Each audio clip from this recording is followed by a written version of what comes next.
Halo semuanya, saya Ramos Obaja Buansaur dan rekan saya Stephen Abednego Panggabean akan menjelaskan tentang Otoritas Jasa Keuangan atau yang dikenal dengan nama OJK.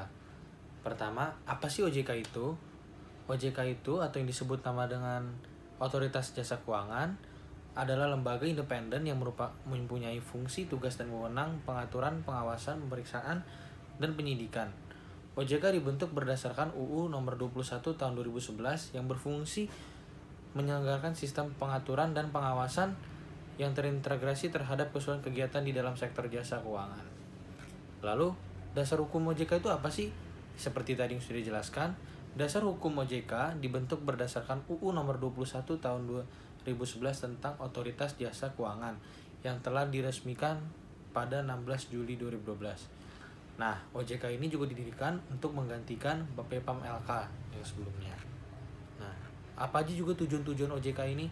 Nah, OJK ini dibentuk dengan tujuan untuk kegiatan di dalam sektor jasa keuangan dapat terlaksana secara teratur, adil, transparan, dan akuntabel, dan juga mampu mewujudkan sistem keuangan yang tumbuh secara berkelanjutan dan stabil, dan mampu melindungi kepentingan konsumen dan masyarakat.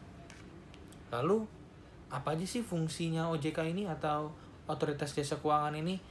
Yang pertama adalah menyelenggarakan sistem pengaturan dan pengawasan sektor jasa keuangan. Mengapa demikian? OJK mempunyai fungsi menyelenggarakan sistem pengaturan dan pengawasan yang terintegrasi terhadap keseluruhan kegiatan di sektor jasa keuangan. Hal ini meliputi sektor bank, sektor pasar modal, serta sektor industri keuangan non-bank atau yang dikenal dengan nama IKNB. Lalu yang kedua adalah mengambil keputusan mengenai perkembangan dan kemajuan keuangan.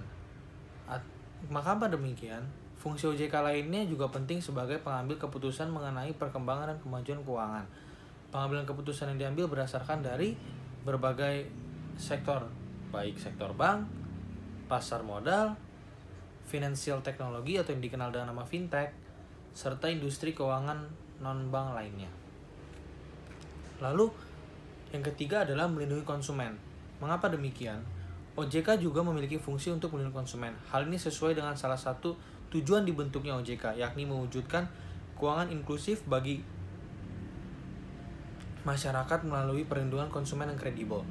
OJK mengatur regulasi terkait kewajiban perlindungan data masyarakat bagi pihak yang terkait. Lalu, untuk tugas dan wewenang OJK akan dijelaskan oleh rekan saya, Stephen Abednego Panggabean.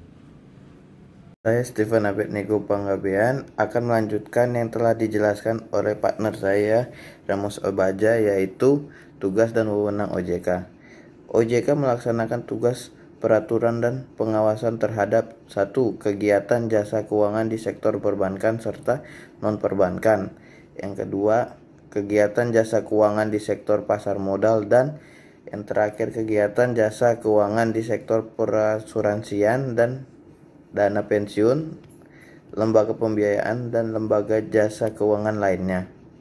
Untuk melaksanakan tugas OJK mempunyai wewenang 1. Menetapkan peraturan pelaksanaan undang-undang. Ini UU Nomor 21 Tahun 2011. Yang kedua, menetapkan peraturan perundang-undangan di sektor jasa keuangan. Yang ketiga, menetapkan peraturan dan keputusan OJK. Yang keempat, menetapkan peraturan mengenai pengawasan di sektor jasa keuangan. Yang kelima, menetapkan kebijakan mengenai pelaksanaan tugas OJK. Yang keenam, menetapkan peraturan mengenai tata cara penetapan pemerintah tertulis terhadap lembaga jasa keuangan dan para pihak tertentu. Yang ketujuh, menetapkan peraturan mengenai tata cara penetapan pengelolaan statuter pada lembaga jasa keuangan. Yang ketujuh, menetapkan struktur organisasi dan infrastruktur, serta mengelola, memelihara, menatausahakan kekayaan dan kewajiban. Dan yang terakhir, menetapkan peraturan mengenai tata cara pengenaan sanksi sesuai dengan ketentuan peraturan perundang-undangan di sektor jasa keuangan. Untuk melaksanakan tugas pengawasan OJK mempunyai wewenang 1. Menetapkan kebijakan operasional pengawasan terhadap kegiatan jasa keuangan. mengawasi pelaksanaan tugas pengawasan yang dilaksanakan oleh Kepala Eksekutif.